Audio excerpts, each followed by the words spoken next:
Hey everyone, Austin here with Colorado Custom Game Calls. Are you looking for a duck or goose call for next season? Are you a budget hunter? Well guys, let us know over here at Colorado Custom Game Calls. We provide high quality calls at affordable prices. We are budget hunter friendly. Whether it be the colors of the resin, the colors of the band, do you want something in your call? It's your call. You get to build it from the ground up. So guys, make sure you go check us out on our Facebook and Instagram and on the web at coloradocustomgamecalls.com. Welcome to the Fowl Front Outdoors Waterfowl Podcast, where our goal is to recruit and educate new hunters while entertaining the rest of you.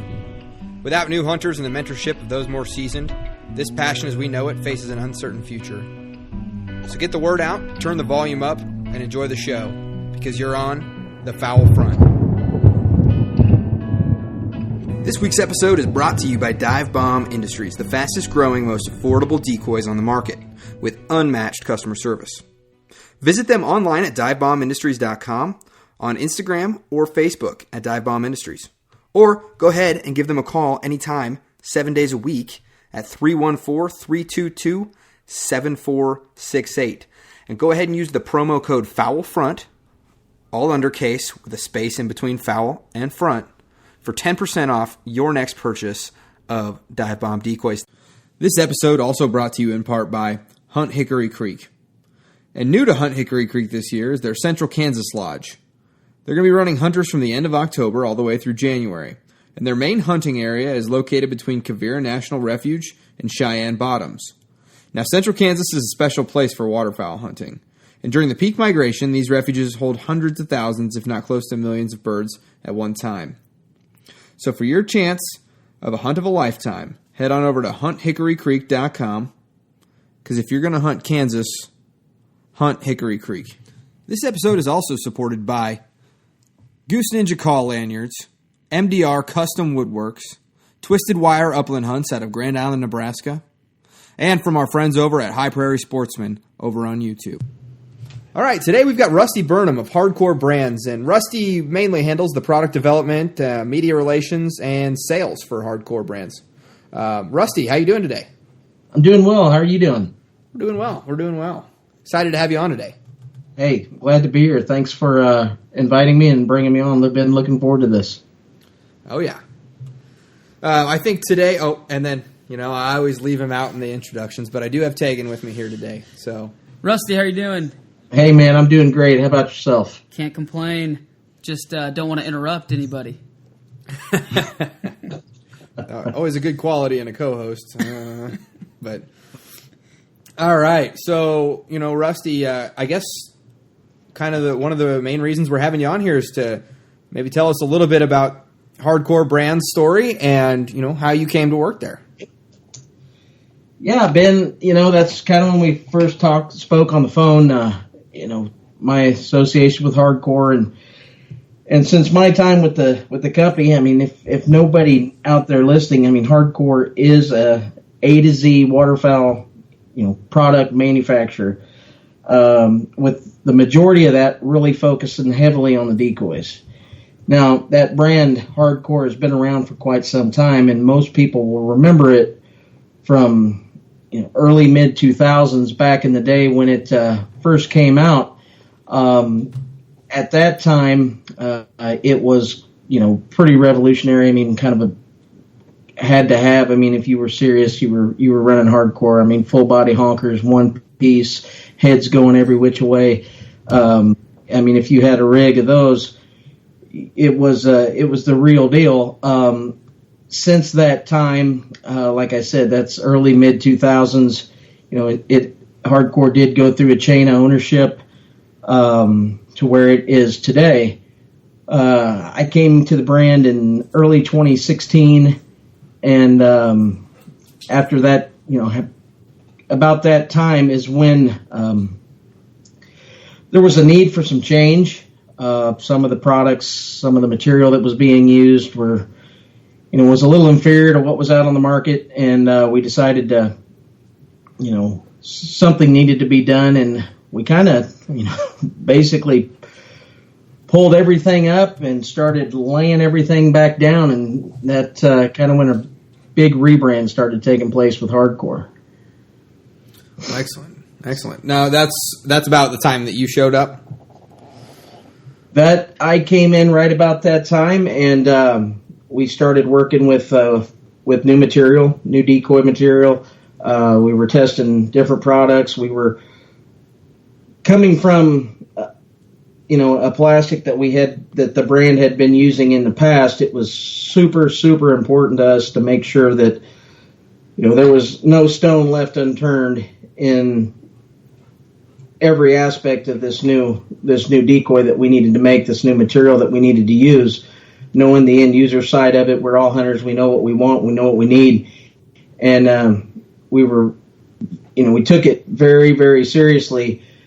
And I can't even tell you how much, let's just say enter the tests, right?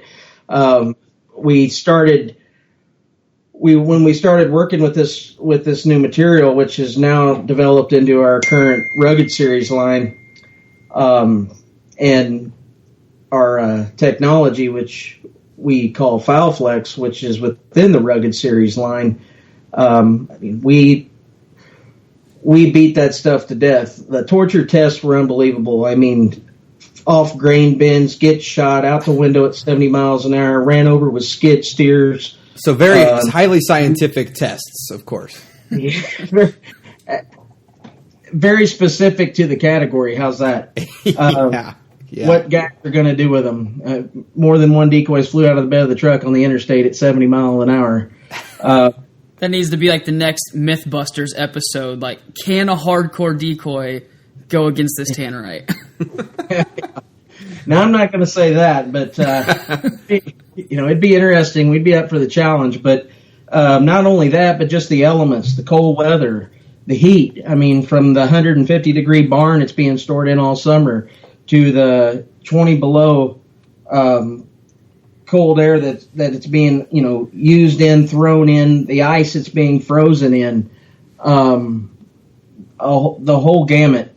And we took it so serious that we ended up bringing this stuff to kind of like an internal team to the tune of a very large quantity of this product in different species. We used it in different duck molds, different goose molds, and we knew that there were some tweaks that had to be made still at that time. But the main thing was we wanted to get behind this. To get behind this material and see how far we could push it, and that's kind of what we did. After all of the testing, the tweaks, all the data's been brought in, the video, the photos. We started putting things on paper. Okay, this and that, and from the shape of a decoy holding the material a little better than another shape. So it's not like, oh, you're good. My mallards were awesome. My honkers are good too. It is specific to every mold.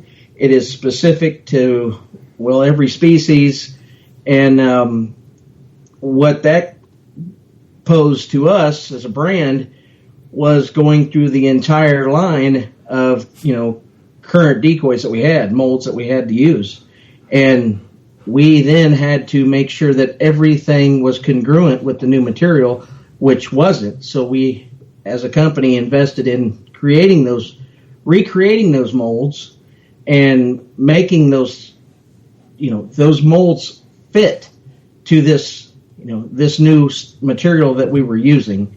Because, like I said, coming off of the material that had been used in the past, we didn't want to leave any stone unturned. So, I mean, that's just kind of getting into the start of how Rugged Series and Fowl Flex came to be. Right.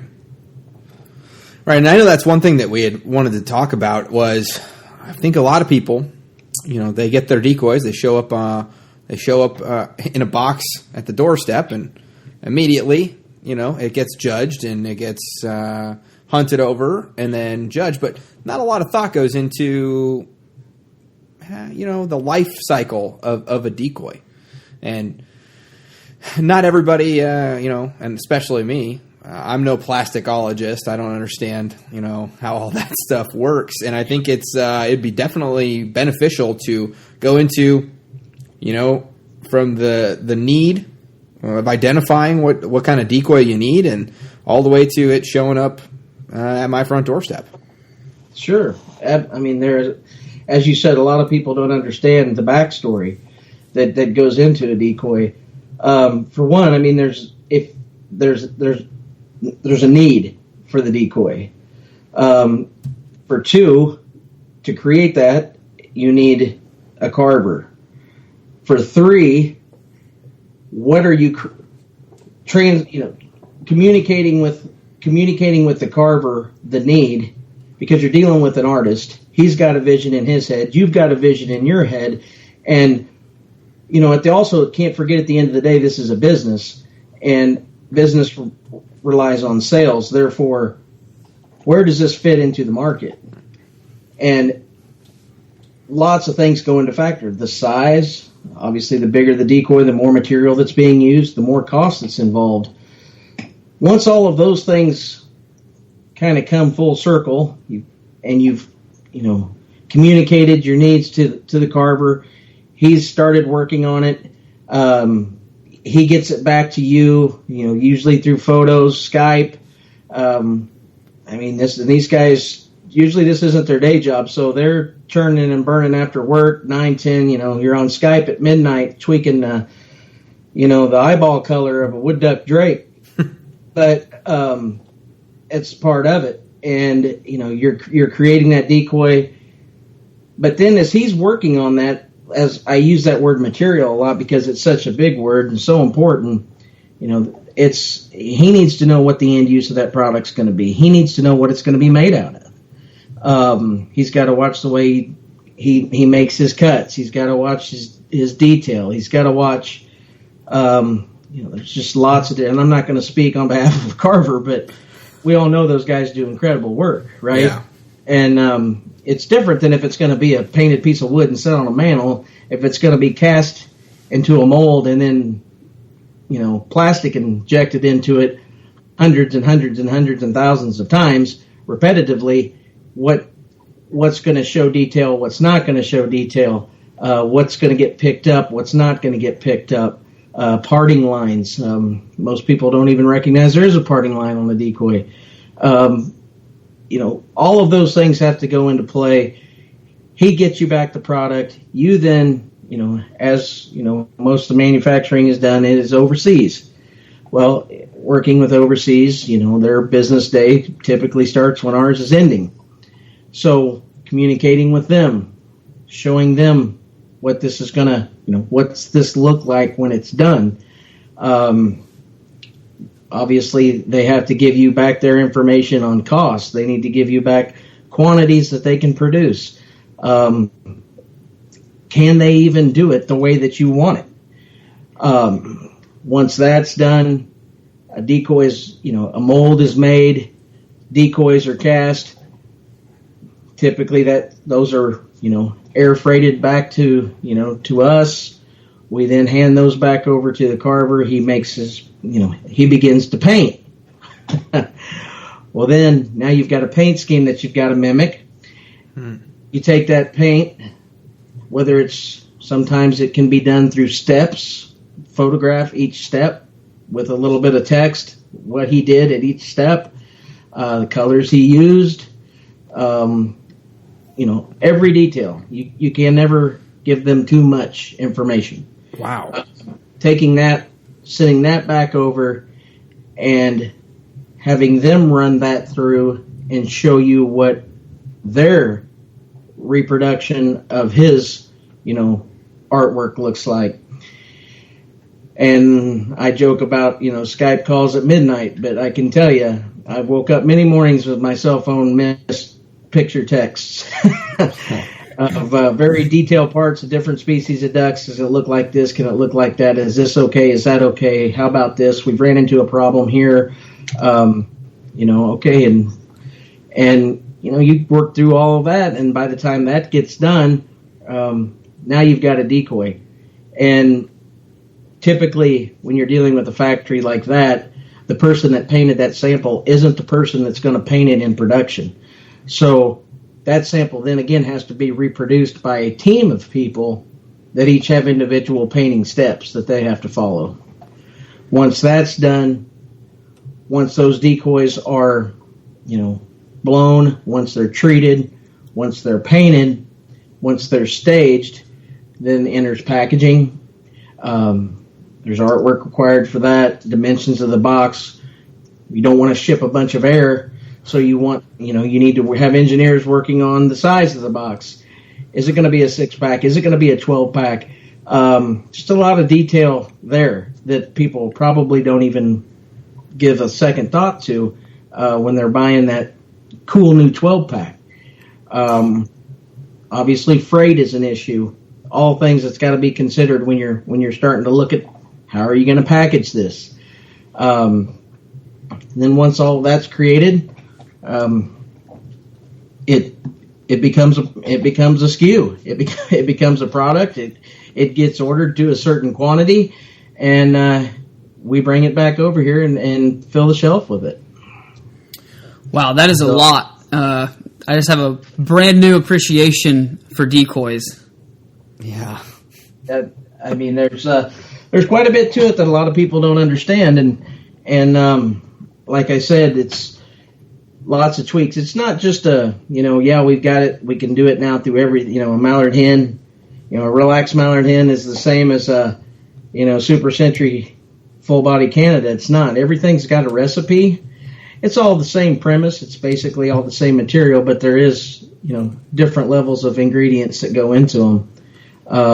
And I didn't really even touch, paint is such a huge thing. Yeah, that was the one thing that blew my mind is I guess I sort of thought this, that was all kind of automated. Factory machine, that's how I imagined it. Not necessarily. In fact, a lot of the time when decoys are made and painted in a mass production situation in an overseas, where factory type environment, masks are made. And these masks fit these individual molds. I'll refer to them as molds, but they could be a mallard hen, they could be a gadwall drake, they could be a blue wingtail skimmer drake, surface skimmer. I mean, everything has its own parts, and there's just a lot of moving parts that goes into every decoy that's being made. Yeah, that's definitely a lot of moving parts, that whole process, a lot of people involved. I guess one of the first things that strikes me is the carver. You think of the carver just making the carve and then that's it. But, after hearing the whole process, how much communication you have to have, that's a very important piece to the puzzle. Is that sometimes hard to find, like, the right carver? Because, maybe the guy is amazing with woodworking, but maybe he doesn't have the best communication skills or the most open free time. Sometimes it can be a challenge. We've had our particular carver. I've got a really good relationship. I'd consider him a friend. And while he has a day job, he's very open. He can, if it flies, he can carve it, and he can paint it. And there'll be times that it's tough, but the more these guys are experienced, so it's a lot easier when you're working with somebody who has made a decoy that's gone into production before versus someone that never has. They might carve that one particular drake where on one side you can see the speculum on the wing feathers and the other side you can't. And you might, by the time that's taken down the line and gets to the factory and is being made, and they just can't understand why there's one side that's got paint and the other side that doesn't. Those nice brilliant colors, say, purple, blue on a mallard drake, or white on a gadwall drake. So yeah, I mean, it can be tough sometimes trying to communicate, trying to get that as granular a detail as you can. But that's one thing that we strive to do. I mean, that's why we're on the phone, and that's why we're on Skype, and that's why we do lose sleep a lot, and we have these meetings and communicate this, and and it might be 7 people that are part of creating this one thing, and not just the carver. Take for instance other end users, influencers. You definitely want to keep them in the loop of what's going on. Typically, they're part of the reason that you're creating what you're creating, because they've put their hand on it. They know what they want it to look like, what it should look like, and you've just got to. There's, like you said, a lot of communication and a chain of people and a good team. Right, and then like you were saying, the interesting part to all that is they can be the best artists in the world and have these crazy, realistic things, but you have to be able to produce it, and so you have to be able to fit art within the constraints of logistics. Exactly, having the foresight to know what it's going to be when it's done, and what's the intended purpose of the decoy. Yeah, absolutely, and then. I know you were wanting to. We're on decoys when we talk about. We've talked about the different steps of production, and then we touched on paint, but then level of detail. It is definitely becoming more and more a detail game. I personally love as much detail. I mean, there's times for as much as you can possibly put in a decoy, and then there's times for just white works. Mm-hmm. So those kind of factors go into it as well. You might, I'm personally, if I like bigger, more detailed duck decoys, for instance, right? Especially if I'm packing in, if I'm carrying, I'm limited on how much I can take. I'd rather have bigger and more visible and as realistic as I can get. Right. But when it comes to snow goose spread, if I don't necessarily have that perfect untucked feather or have that, one side I can see a certain color because of the body angle and the other side I can't, that doesn't play as big a role. Right. So other things to consider, the different thought processes that go into the creation of different decoys. You said, Russ, that your carver, if it flies, he can carve it. Now, so does he do all of your birds for you, or do you bring in other guys to maybe specifically specialize in a certain species, or maybe a snow goose or a speckle belly, that kind of thing?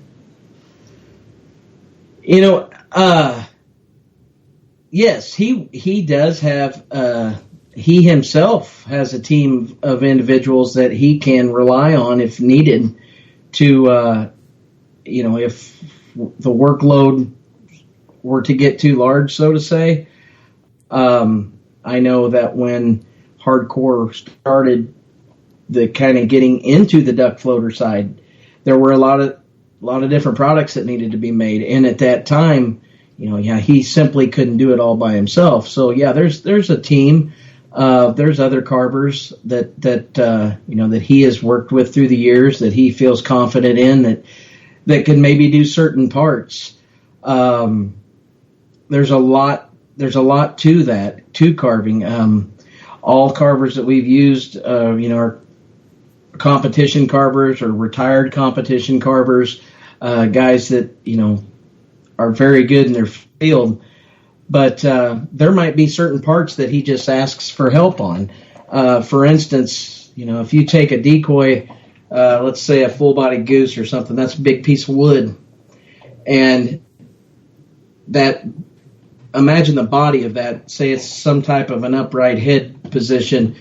Well, you take that piece of wood and that back 2/3 of that body, regardless of that head position, meaning to an extent, as long as it is somewhat of an elevated head, not necessarily eating corn between its feet, but there's not a lot of changes there. So, I mean, there's manipulation that can be done in the carving itself to just work on, focus on that front third and simply add, new heads, so to say, to an existing body. So there's a lot of, given the scope of work to be done, if, for instance, he, needed to rely on somebody else to help out, that's one way somebody could come in. Maybe this guy does 3 heads, right? Right. So, there's just a lot of, again, things people wouldn't realize or know when they're looking at it, sitting on the shelf.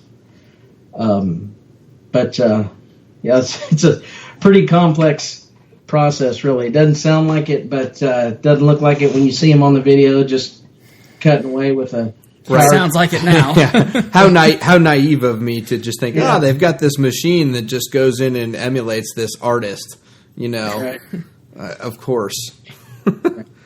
I would say the biggest one would be that, these guys have experience and they know what they're doing. And when you tell them what you need and what you're going to do with it and what it's going to be made of, and these new materials is kind of presented a little bit of a learning curve, right? Mm-hmm. But some of this, for instance, I'll give you an example. We had the Rester Mallard hen in our old mold pack. When we started working with this new material, she just didn't want to play very well with it. Her head would kind of go back. She wanted to look up. And it's simply because of the rigidity of the material. You're not dealing with something that's as rigid as a hard piece of plastic. You're dealing with something now that has give, that has the ability to flex. And, she just wouldn't work. And that's, for instance, was a time when I had shown him, I posed this problem to him, and, we floated her in the sink. I mean, we floated her, we hunted over her, but I mean, we looked and we went all the way back to the carving for that and redid it.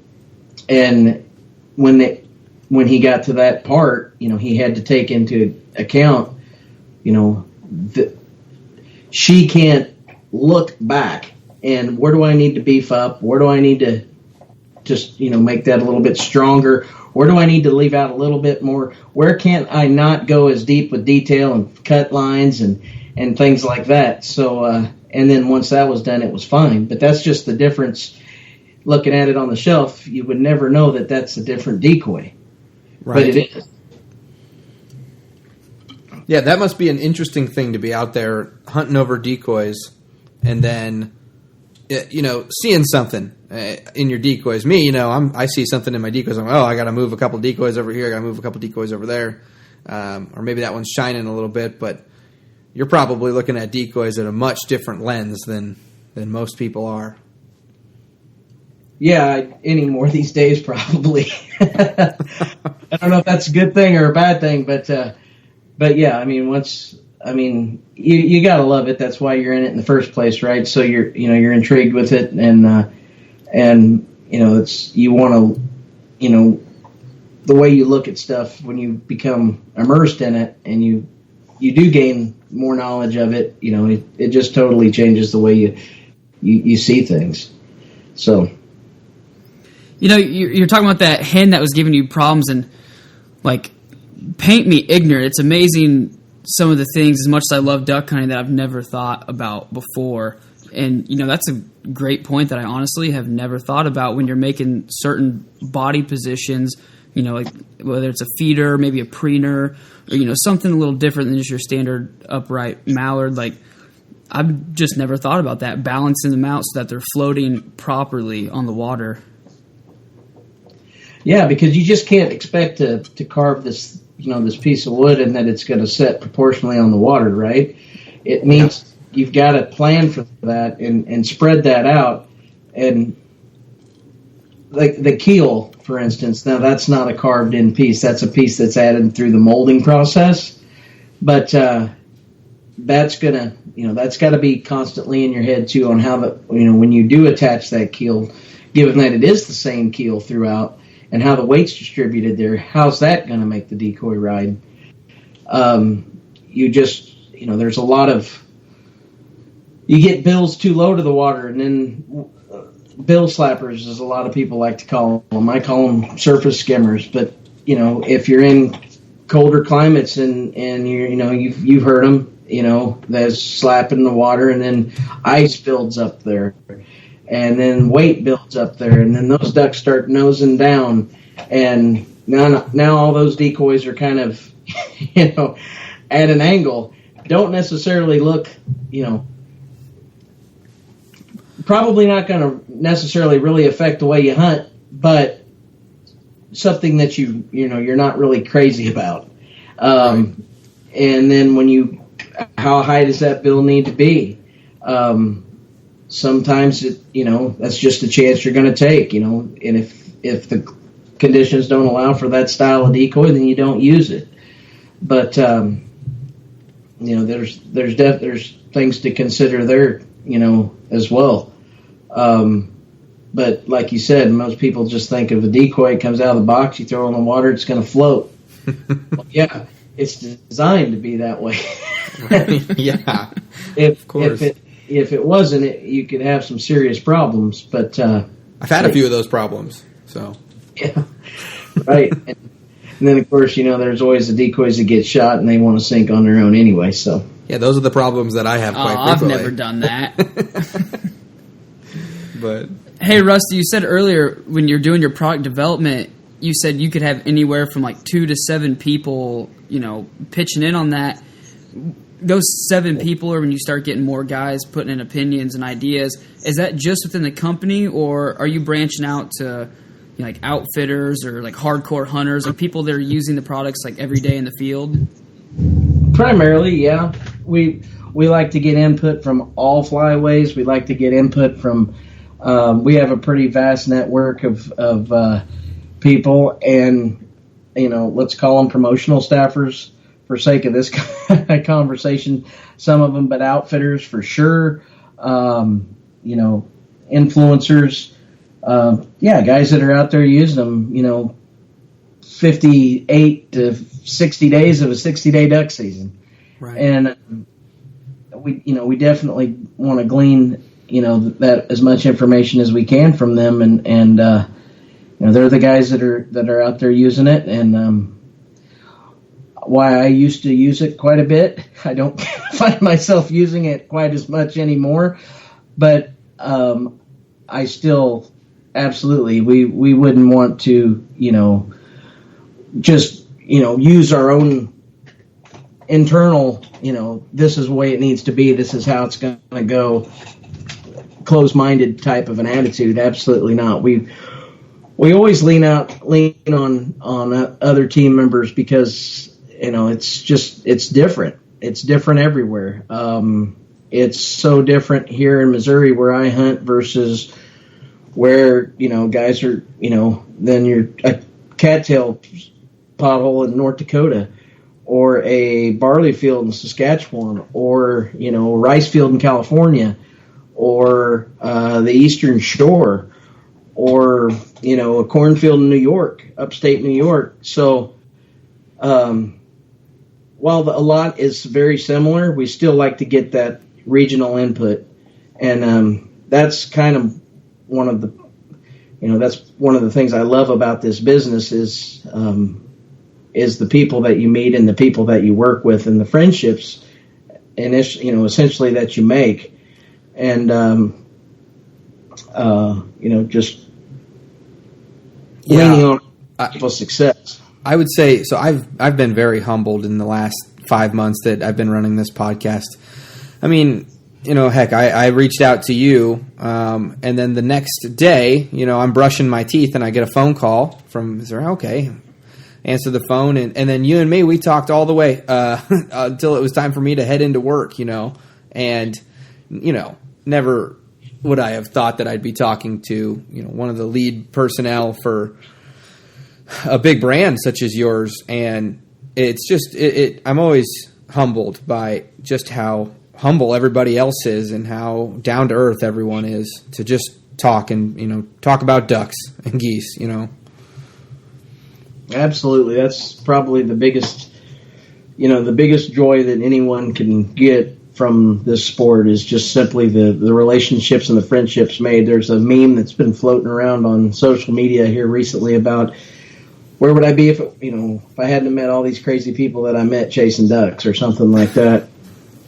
Right. And probably the truest, given it was social media, right? But probably the truest meme I've ever read on there. But absolutely 100% correct. Your phone rings all day long from people and, not even in your own, a lot of Missouri people I speak to on a daily basis, but, just people outside of your local community. But, you talk to them like they live just down the street. Yeah. We talked a little bit earlier, you'd mentioned it, the promotional staffer and its role in the industry, and kind of maybe you want to talk about the origins of pro staffs or what they used to be and like what they're supposed to be. Yeah, that's a good topic. It's, you see it talked about a lot. It's different now than it used to be. You see it, I don't want to be bring a negative tone to it, but you see a lot of bad light shed on it. In this category, waterfowl pro staff used to be, it was the sales force behind the brand. It wasn't necessarily chosen by, if you shot a limit every day for 60 days. It was chosen on the regional need for sales support to a dealer or a big box chain. And those people would, within an area, take a store somewhere in Arkansas. Those people would go in, they'd help set up the aisles, they'd set the displays, they'd work the events, they'd help unload the containers of product when they showed up. They just kind of became a contact and a face of the brand for that particular dealer or that store owner. And it worked very well. It's kind of changed since then. It kind of became, I guess, what would you say, like a little status put behind it. And people, strive to join these staffs without really even knowing the meaning behind it. There probably still are people out there that don't understand that the word pro in pro staff stands for promotional and not professional. And that when that comes out, it totally changes the meaning of, and the look of the position, right? But pro staff, it's an extension of the sales force. Yeah, there's hired salesmen that go in and work with these dealers and have the relationships and go into the retail environments and sell the product, take the orders and sell the product. But they can't be everywhere at one time. They really, can use a little helping hand of people within the area, 1, 2, 3 guys that, go in there and frequent that dealer on a regular basis. Just stop in and say hello, see how things are going. How are sales? Is there anything we can do? Educate their employees on the product. That's a big one. Setting up seminars to discuss a line of new products coming out for the coming fall for the, with the brand. There's just not a lot of that done anymore. But that, in my mind, that's the true meaning of a promotional staffer. Right. Yeah, being the youngin in the group, I have very much so grown up in the digital age. And, you talk about when Pro Staff first started, that there was guys actually doing physical work, going to trade shows and setting up local stores and shops and setting out the product and talking to salesmen and explaining the product to them, like you were saying. And it's almost kind of sad now that there's so many people who get on these pro staffs 100% through social media or email, and they never once even meet the person or the face behind the product, or they never once have a personal or physical relationship with them. I would agree. It seems like everything requires pro staff now, regardless of the product or the category. But again, I still lean on, I think it's a viable asset. It's they take a long time to create. You just can't, a lot of people don't know what's expected of them. That's the number one question would be, well, what do I do? Right. I guess that leads into, what do you have to do, to truly be somebody that is a valuable person to a company's marketing strategy? If you want to be a legitimate promotional staffer, what does that entail for you? Obviously, as we've said before, this is a business, and we want to keep it as such. And there's a little bit of formalities and a process that goes into place. We do want to have an interview. We do want to speak with the person. We will ask them a few questions. Typically, references will be provided. We will contact the references, and genuinely, there'll be someone within their someone in their area that that's already existing, and then they'll begin communication with this person. And it's it's coming on show season. We've got a show in Fargo. We want him to, excited to get him in his first show, but are you going to send him by himself, having never done this, before, all alone with, a box of stickers and hats and give him a name of a contact to look for when he gets to the store? Absolutely not. You kind of bring these guys up with more tenured guys and let them, that's what, the beauty of having a good solid staff and having veteran tenured guys to be able to take these guys and, kind of show them how things work, for lack of better words. And, typically you'll find out, very quickly whether or not that, they're interested in pursuing this. They're still on board. It's kind of like any job situation, right? You go through an interview process. There's a little bit of a probationary period. You kind of go out on your own after that and represent the brand. Like you said, there's obviously other stipulations that go within it. We ask that people above all be honest, good, ethical sportsmen. We ask them to be good mentors. We always encourage, participation in local youth events, maybe even hosting some type of a youth hunt. Just all of the basic stuff that one would expect out of somebody that's kind of an extended face of the company. Right. Now, how frequently do these, promotional staffers or the guys you have out in the field, you talked a little bit about it during the production process and identifying needs and things like that. How frequently do these guys bring innovation, or how do they bring innovation, and how does that come to the the boardroom table? Well, everybody's kind of got their niche, right? So maybe some guys aren't more on that side. They're more on the retail side. They're more on the sales side, whereas other guys are more into the ground zero in the field side, actually in the field more, actually run clients, maybe lots and lots of people, lots of face-to-face meetings throughout the season with different folks. So I'd say, and then another thing that we really haven't covered on promotional, kind of this team of people, why they all are kind of under the umbrella as promotional guys, these niches, maybe some of them are photographers.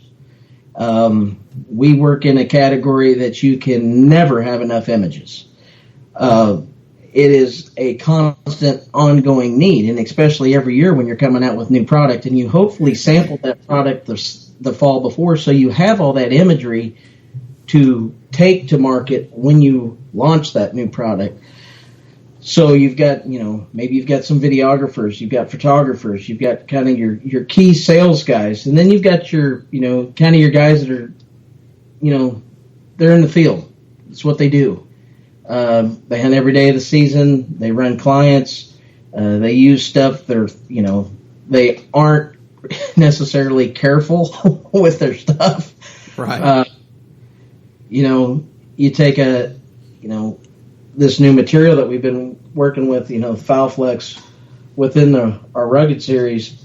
You take that one-piece honker and, you pull up in the field a pile of decoys and you just start chucking them in.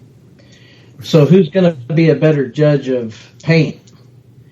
Who's going to tell you what's wearing? How's the flocking holding up? Do they need flocking? What do I'd say that everybody kind of has their own thing that they bring to the table. Right. Not necessarily, all of them doing the same thing. What's your advice to a young man or woman that's looking to become a promotional staffer or looking to contribute to your company?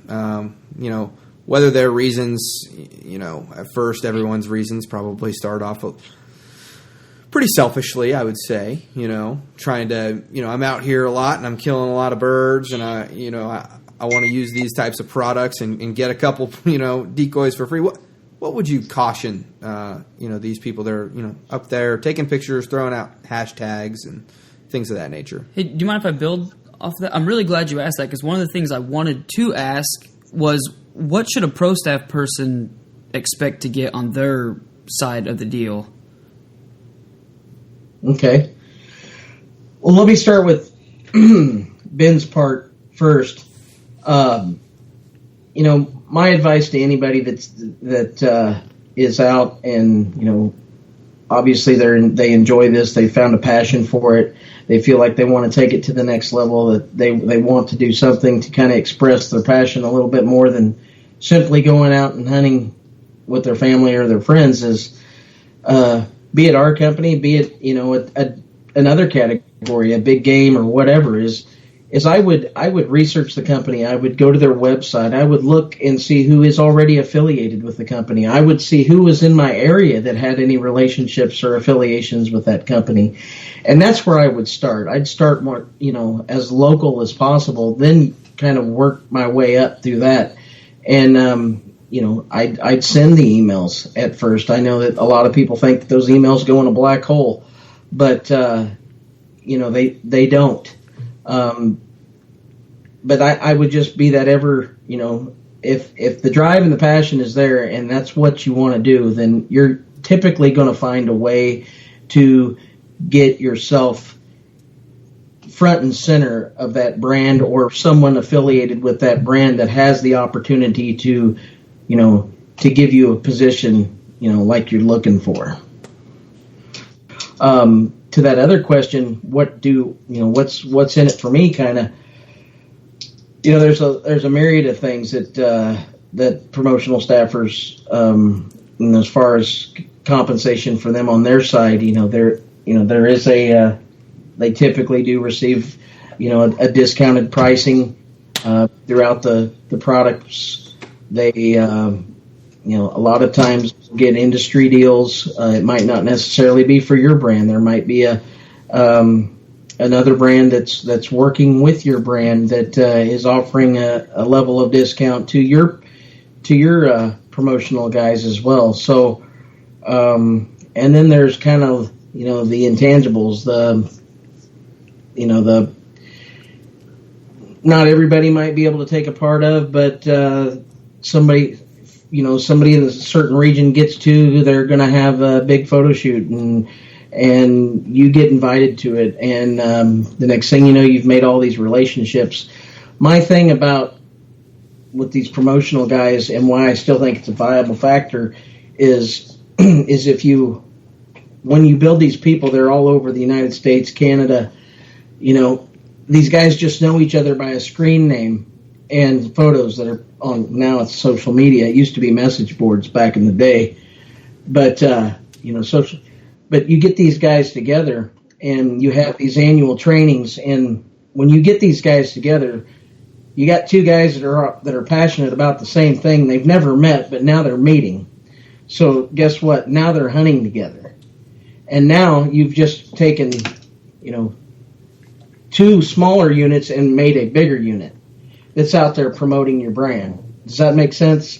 It's kind of hard to put that into words, but to me, that's always been one of the huge benefits, and one of the key factors that I've seen personally in my years of being around pro staffs and watching them work is those relationships. And now you've got a whole team of individuals that are going out together to, maybe it is just to get a ton of content for you to use, digital assets and social media or e-commerce website photos or packaging or, a myriad of needs. But that's one of them. Right. The old adage that 1 + 1 can equal 3. So. Exactly. Well, awesome. So, being in the industry, how long have you been in the industry? Gosh, I think I started my first promotional spot in 2005, 2006, I think is when I started. Yeah. Prior to that, I had been working at outdoor retailers.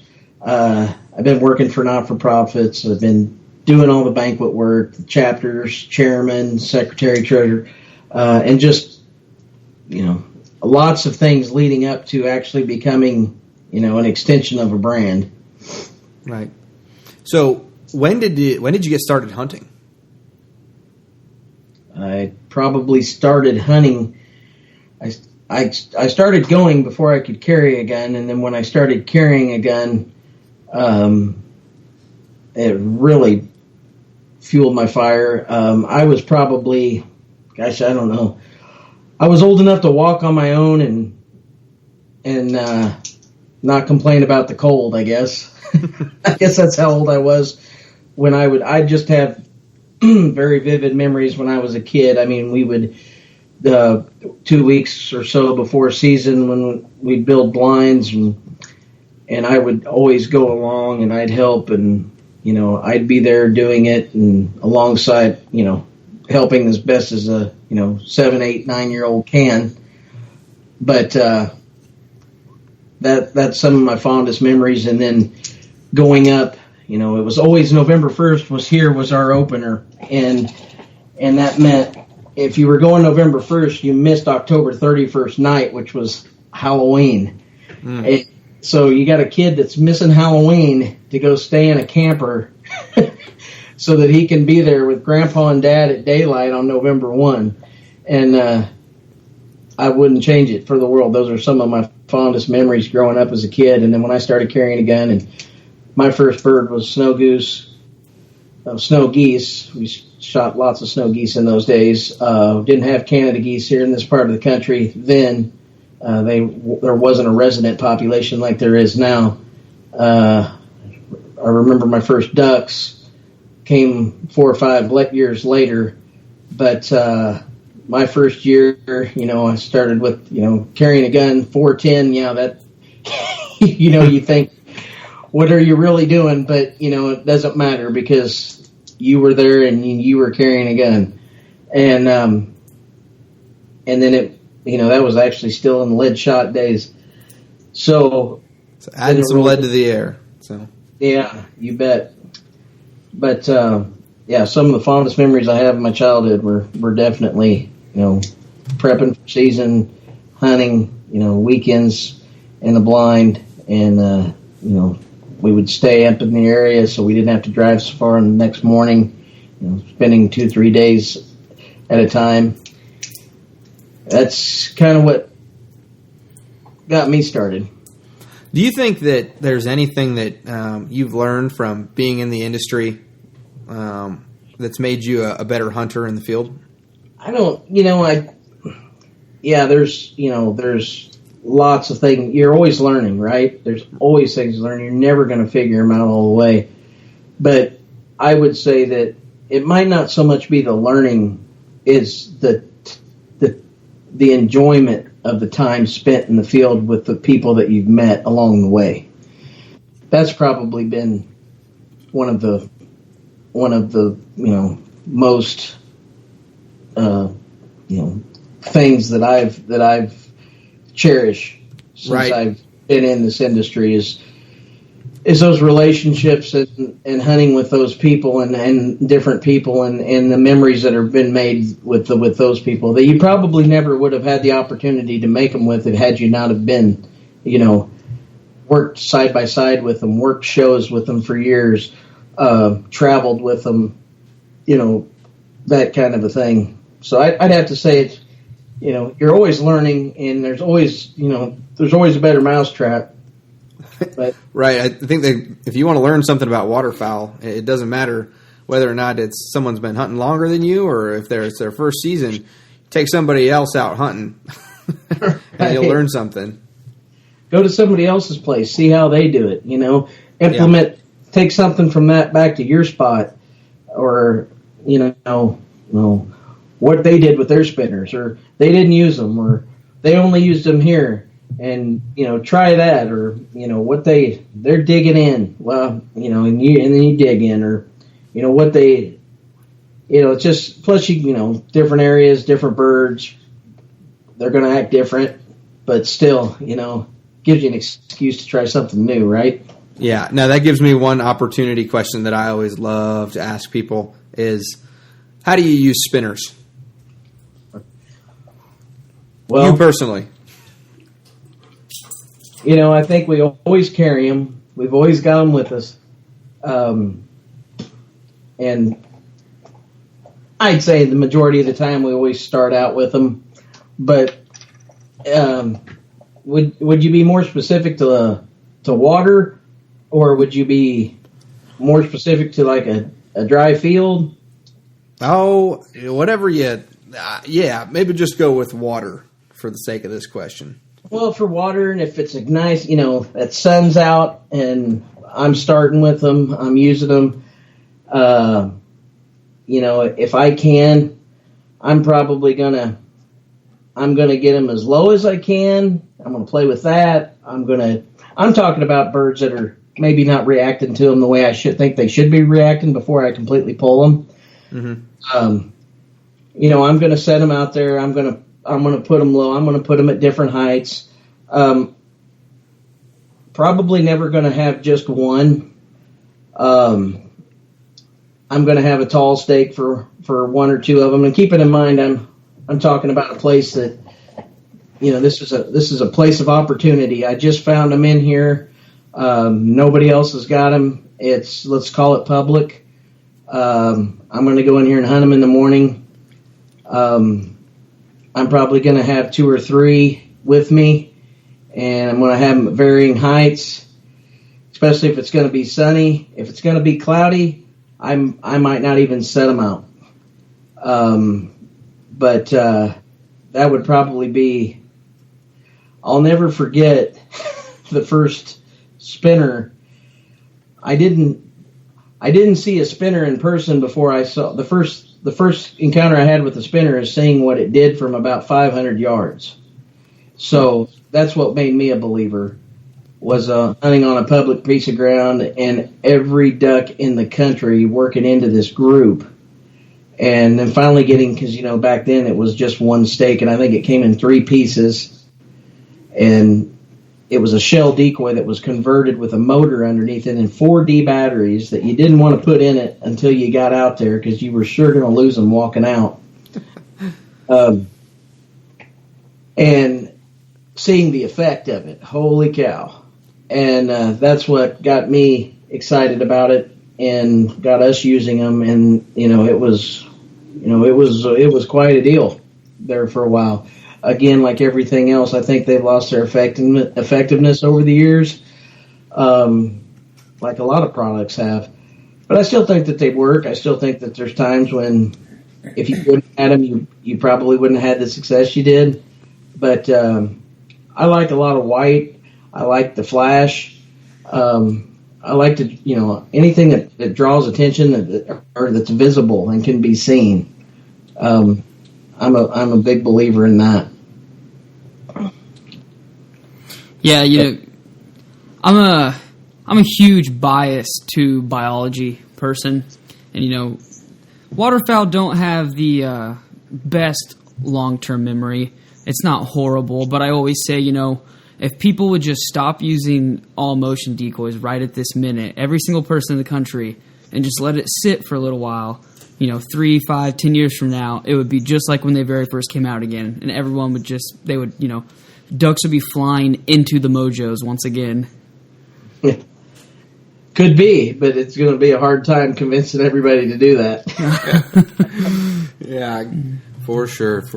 Hey, Russ, do you want to talk about, you touched on this a little bit earlier, talking about different species in the carving, but you want to get into some specifics with what all you guys offer in your product line, and, primarily decoys, but I know you guys make other waterfowling gear and products, so if you want to branch off and talk about any of that stuff, feel free to as well.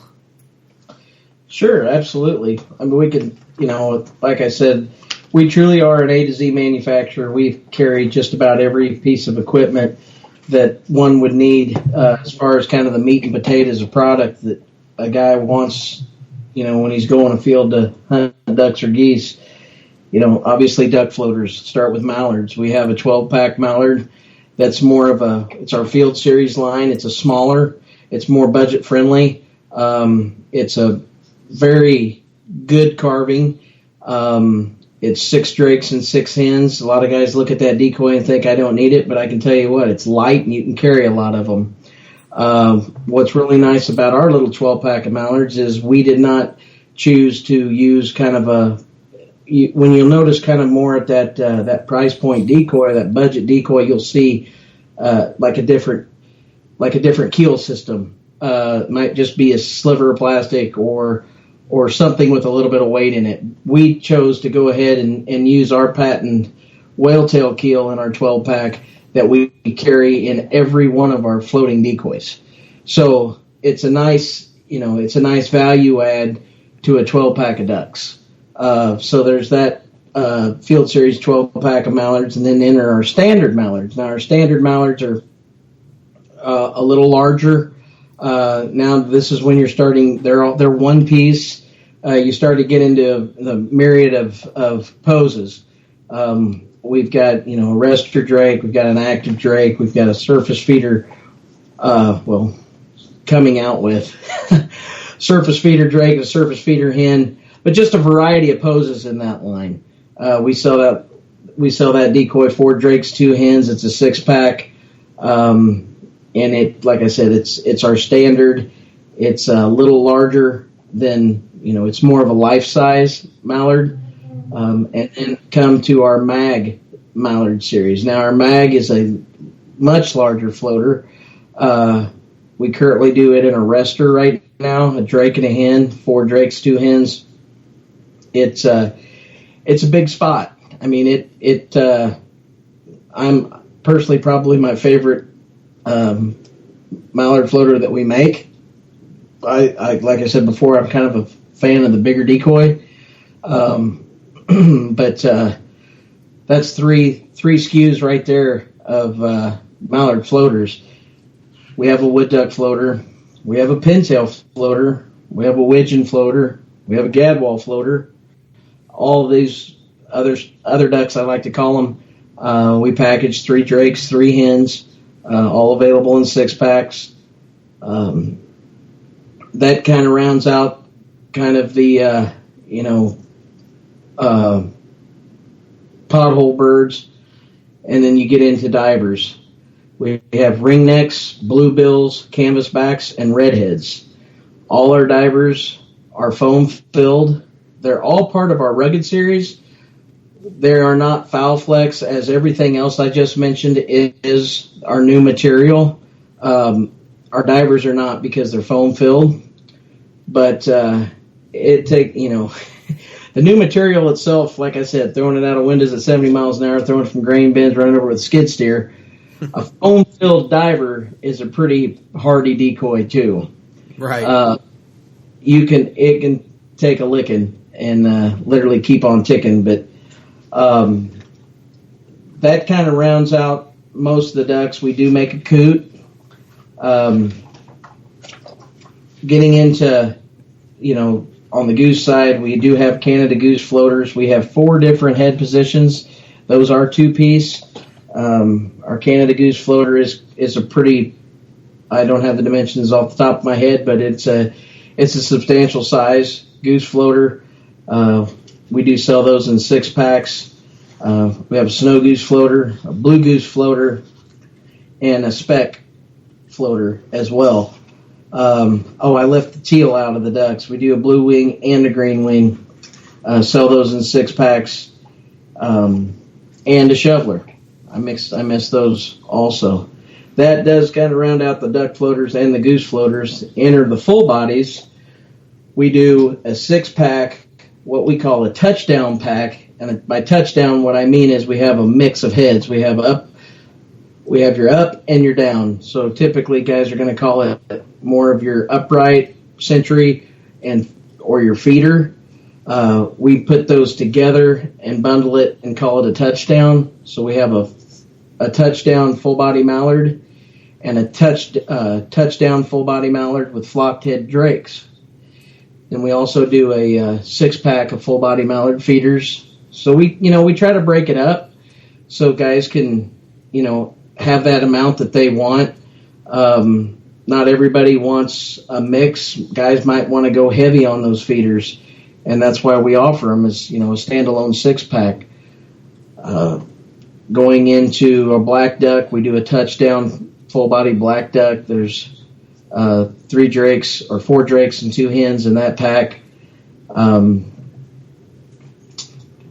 I guess enter Canada geese, the kind of the heart and soul of the whole thing. Our Canada goose decoys are 1-piece. There are 6 different postures. They all incorporate the new material, Fowl Flex. They're all in our Rugged Series line. We offer them in flocked head options, and then we offer a fully flocked option. You can get them in a 6-pack touchdown or a 6-pack feeder. So that's basically 4 SKUs of Canada geese and full bodies. What I haven't spoke of is for 2018 fall, this coming fall, we have made a new motion system.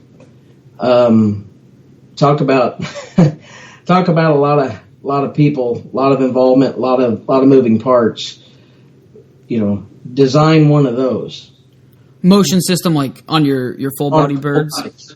On our full body decoys, yeah. It used to be a simple straight stake system that went up into a long cylindrical cone, and then a bungee strap that hung below the decoy with a hook welded on the base of the decoy, or the base of the decoy base, and the bungee strap would prohibit the decoy from doing a 360-degree spin, an unnatural, erratic spin on the stake. That's what the bungee served. The bungee, kind of a trademark of the old hardcore from back in the day. The kind of the look was that bungee system, and we didn't want to lose the bungee because it keeps the look of hardcore. But what we found that we would like to put those limitations in the stake, in the cone and the topper of the stake versus having to use the bungee. So we designed a new cone system for all our full bodies that is pretty freaking cool, let me tell you. I mean, I've seen I've played with a lot of different systems. I've hunted over a lot of different systems. This is really, really neat. If you can visualize, the cone itself will be inside the decoy. Like, you kind of have to see it to understand how it works and operates. But the really interesting and cool part of it is the stake topper. So visualize a T, the letter T. So the top of the handle is kind of is a flat surface like a T. And when you go to setting stakes, you start setting, a 5-gallon bucket worth of stakes when you had nothing but that, pencil eraser sized rod going into your palm constantly. It really did kind of start aching on your hand after a while. Especially in the cold. Yeah, hard ground. So now you're basically grabbing, if you can kind of visualize how the old Allen wrenches used to come, the big pack where they had the T handle. Mm-hmm. So kind of visualize that. That's what you're grabbing and shoving in the ground, and that's what you're grabbing and pulling out of the ground when you're picking up. Yeah, I'd imagine that'd be a little easier. It's made pickups and set out a breeze. I've always been a stake guy versus a base guy. Hardcore's had a lot of luck with the base system. A lot of people like the base. I think Hardcore's responsible for converting a lot of people to bases. And we made our 6-slot goose bag. The slot dimensions the size of a decoy connected to the base. I mean, pretty easy peasy. But, when you start dealing with a decent volume of decoys and you're setting out that, 10 to 20 dozen, being able to shove those stakes in the ground and just literally drop and go is so much easier. You're saving so much time. The decoy self-rights. This new motion system not only gives the decoy left to right, it won't allow it to do the 360 like I mentioned before. It will go left to right. It will kind of has a little left to right wobble, and then it will also give it a little front to back tip. If you can kind of visualize that. So you're kind of pretty natural. Exactly. 3 axes of motion out of one system. Now, with that said, we did add that topper to the base. So you can still use bases and still drop your decoys on them. The bungee is still there. The clip for the bungee is still there. And if guys just really want to bungee their decoy down, if they feel like it's, you've had those days where the wind is just rolling and nothing in the world's going to make those decoy, it's just too much wind. Right. You can lock those decoys down now with that bungee and keep them from, basically almost lock out any motion from them. So I'm really excited about this new system came about with the invention of our new snow goose. Yeah, I'm pretty excited to check that out now, and I know exactly what you're talking about with the traditional bungee around the hook on the stake. I always just put the decoy right on the stake, and I don't even bungee it just for that reason that I like having the motion. But then also, opposite of that is when you get a good, late winter 30-mile-an-hour wind in Kansas, and all of a sudden your bird is doing 360s. It's joining all the other birds that are so that's pretty cool that you've kind of met in the middle of those two opposite problems. Absolutely. You can leave it or you can lock it, and it's up to you on how you want to hunt it. Probably, 90 to 95% of the time you would never need to lock it. But there's those guys that just want to, and there's those guys that want to keep bases attached to their decoys all season long. I know a guy, for instance, in northern Illinois that hunts on a sod farm. That's the way he likes it. He likes to pull out. He likes to pull his decoys out of his slotted bags with a base on it, set them out. He's got some older gentlemen that hunt with him. It just makes it easier for them.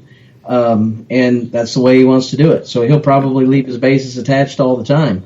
Yeah. But now you got the space. That's Whatever works for you. exactly. And but you take the guy like in Kansas and say he's hunting lessers, right?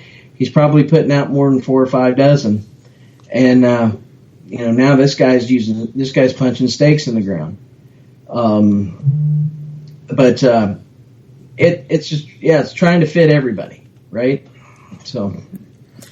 Hey, you mentioned that you guys have some flocked mallards, Rusty, and I got to pick your brain while we got you on the phone here because, in the recent years of waterfowling, some of the most hype has been around flocked heads, and you hear so much controversy on it, the pros and the cons of painted versus flocking. I would just kind of like to hear, what your opinions are. Maybe you have some personal feelings for the pros and cons of either or the or. I think flocking definitely has its place. I think if you're, like I'd said, if you're taking if you've only got room for that smaller rig, and you're, in my opinion, when I go small, I try to go as lifelike as possible. I absolutely would definitely grab as much flocking as I could find. But as a general rule, and kind of the way I hunt, I'm not necessarily easy on stuff either. And while flocking is durable, it's still going to wear over time. And I can tell you this, that flocking, when it wears, to the person's eye standing there holding it, 10 inches from their face, well, this looks terrible. But in my opinion, once a decoy gets somewhere on that flocking, you set it down and you back up about 20, 30, 40 feet. Now look at it. To me, it adds, call me crazy, but I think it adds a little bit more realism to the look of the decoy. It's kind of like camo, right? When you get too much together and you get away, it looks black. But when a decoy does get a little bit of use on it, a fully flocked decoy, for instance, I think that it enhances the look of that decoy. That's super interesting, and I'm so glad you said that because I try to tell people this all the time when people are maybe a little picky with their decoys that, I've had the privilege to band a lot of ducks and geese, and when you start getting a mass of live birds in pins and crates, it's amazing the individual details that each live bird has. And, sometimes a nick or two on some flocking, it almost looks realistic, just like you said, whether this mallard has more testosterone than the guy next to him, or he's older, or maybe this one got in a fight, maybe got caught in fishing line.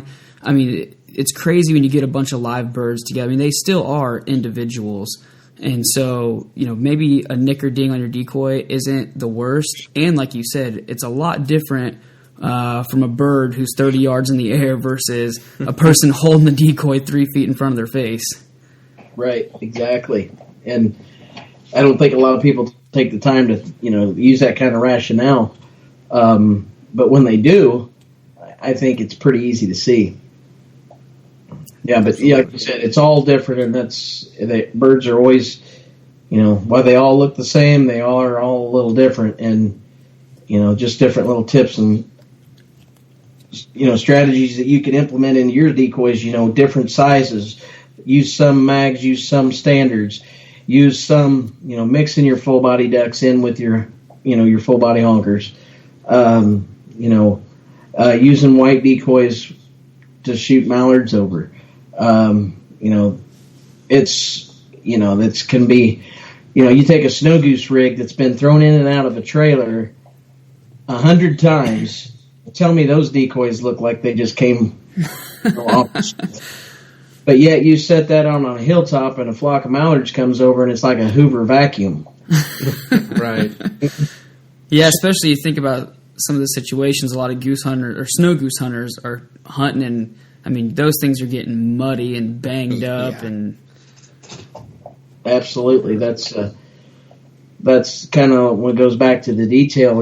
Being kind of the first bird I ever shot, kind of living in this area, being known for snow geese. Am I looking for that am I looking for that mantelpiece carving in a snow goose full body? Not really. I'm looking for something that is, I can carry a bunch of them. They don't weigh a lot. They move like nobody's business. And I really don't need to baby them. And that, to me, is pretty much the ultimate full-body snow goose decoy. And yeah, there's lots of other types of decoys that can be utilized within a full-body spread that definitely can help you, can help add success with movement and things like that. But, for instance, with our new rugged series, full-body snows and blues, you've got that more lifelike size, so you're carrying more.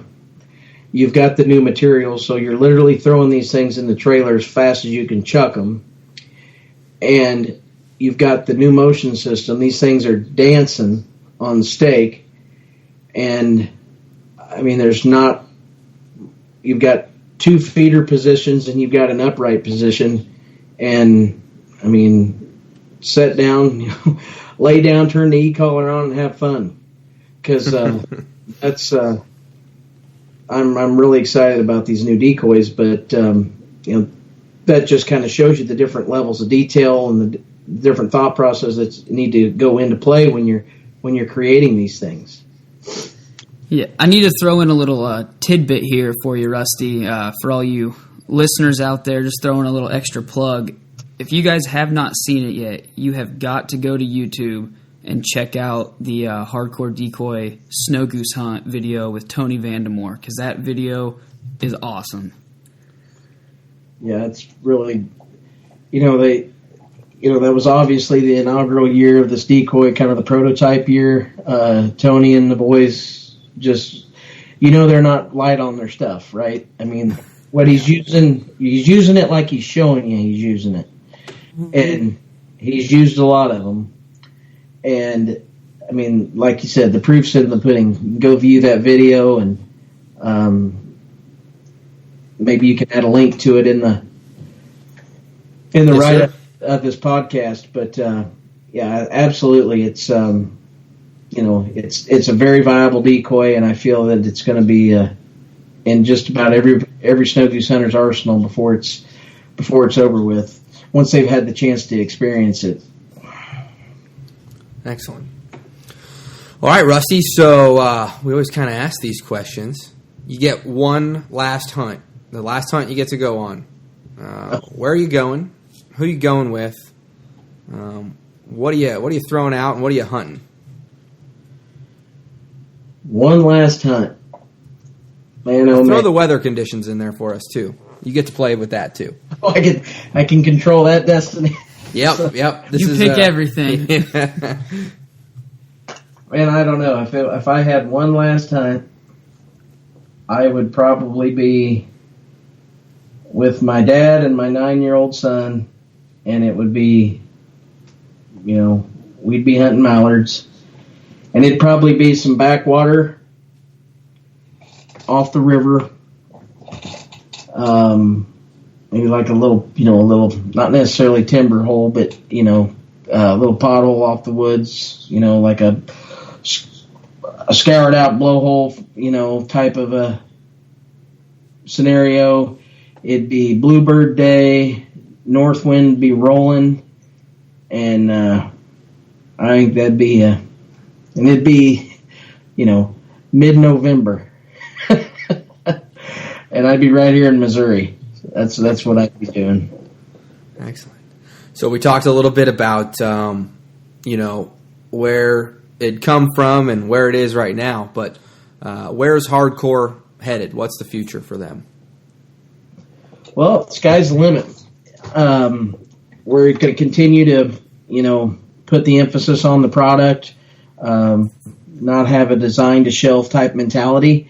We're really going to run things through the paces. We're going to try to, keep trying to be as innovative as we can and put the product out there that demands, the quality that can stand behind the name Hardcore.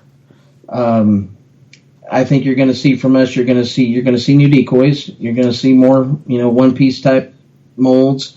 You're going to see,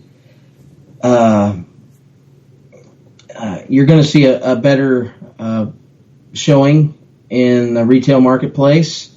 I really think that people are going to be excited. They're going to bring them a reliable, rock solid decoy, at a very economical price.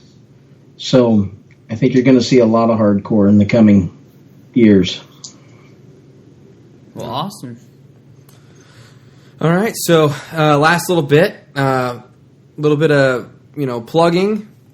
Where can we find? I think that's pretty easy.